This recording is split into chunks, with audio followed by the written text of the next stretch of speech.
ምዕራፍ 4 በእግዚአብሔር ፊት በሕያዋንና በሙታንም ሊፈርድ ባለው በጌታ በኢየሱስ ክርስቶስ ፊት በመገለጡና በመንግሥቱም እመክርሃለሁ። ቃሉን ስበክ፣ በጊዜውም አለጊዜውም ጽና። ፈጽመ እየታገስህና እያስተማርህ ዝለፍና ገስጽ፣ ምከርም።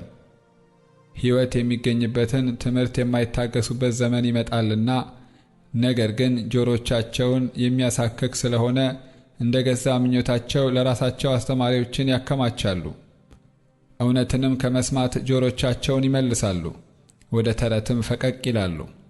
አንተ ግን ነገርን ሁሉ በልክ አድርግ፣ መከራን ተቀበል፣ የወንጌል ሰባኪነትን ሥራ አድርግ፣ አገልግሎትህን ፈጽም።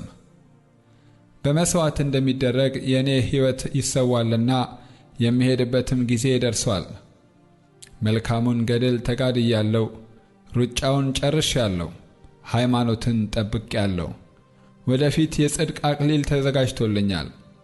ይህንም ጻድቅ ፈራጅ የሆነው ጌታ ያን ቀን ለእኔ ያስረክባል። ደግሞም መገለጡን ለሚወዱት ሁሉ እንጂ ለእኔ ብቻ አይደለም። በቶሎ ወደ እኔ እንድትመጣ ትጋ። ዴማስ ያሁኑን ዓለም ወዶ ትቶኛልና ወደ ተሰሎንቄም ሄዷል። ቄርቂስም ወደ ገላትያ፣ ቲቶም ወደ ድልማጥያ ሄደዋል። ሉቃስ ብቻ ከኔ ጋር አለ። ማርቆስ ለአገልግሎት ብዙ ይጠቅመኛልና ይዘኸው ካንተ ጋር አምጣው።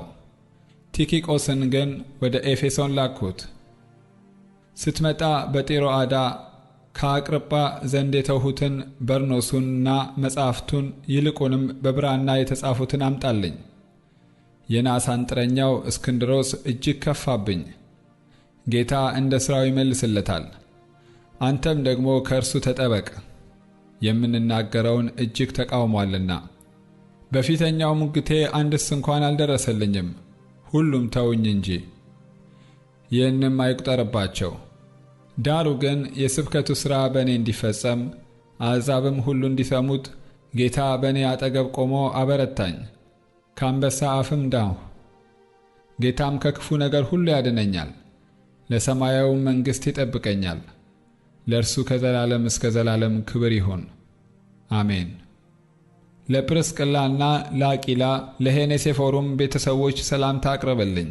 ኤርስጦስ በቆሮንቶስ ቀረ፣ ጢሮፊሞስን ግን ታሞ በሚሊጥን ተውሁት። ከክረምት በፊት እንድትመጣ ትጋ።